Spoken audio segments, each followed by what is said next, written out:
I think one of the fundamental struggles in our age in regards to education is the struggle between productivity and creativity.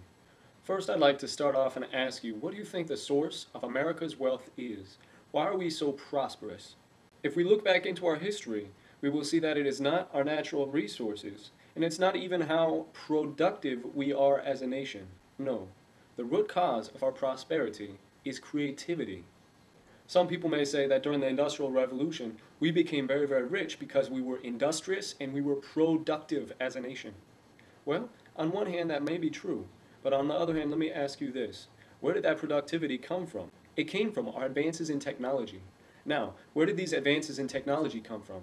They came from creative people.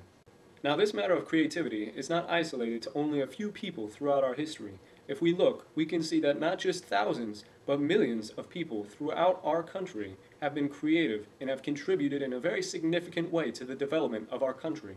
Now, let us discuss some of the dynamic between creative culture and productive culture.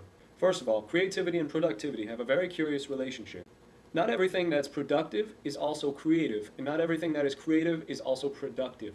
For example, if a child scribbles on a piece of paper, they can scribble on a piece of paper all day, and it might be considered creative on one hand, but on the other hand, it's not necessarily productive. They're not accomplish anything towards any single particular goal. Likewise, a person might be very productive, but it doesn't necessarily mean that they're creative. If a person has to stuff 5,000 envelopes with mailings, that action, that work, might be considered productive, but on the other hand, is it creative? It must be seen that creativity and productivity are not mutually exclusive. Both of these aspects must be retained and utilized by a healthy society. Now let's bring these concepts to the realm of education. A major theme in education in this day that everybody has heard in America is the whole idea of asking the question, can our students compete in the global economy? In our attempt to answer this question with positive action, I believe we have accidentally forsaken some of our most fundamental American values. In regards to global competition, let's take China as just one example. For the past 100 years, China has perfected what it means to be a productive economy.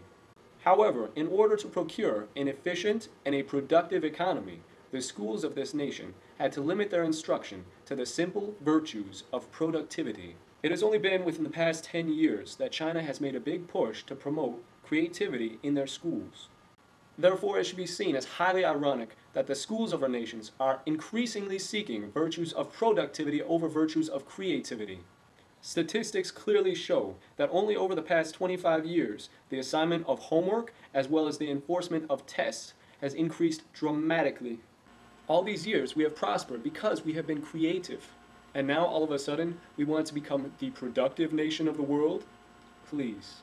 If you are a parent of a teenager, particularly a teenager who is enrolled in honors classes, I ask you this: how many nights have you stayed up helping your teenager complete their homework? The chances are, if you're the normal American family, you find that even your family life is strained by the volume of homework that is assigned by schools these days.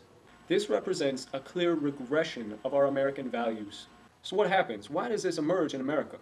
In America, we do have what is considered a creativity crisis. But this is not due to the fact simply that we are losing creative people to other countries. You see, creativity is not simply bought or sold, it is demanded. The big question is this: if China understands that in order to truly compete globally, that they will have to embrace creativity, why don't we? We as Americans need to reclaim creativity as an important value in our education. Therefore, in giving them the proper latitude and support, we must demand creativity of our youth. I urge you to look at the world through different colored eyes, because I do.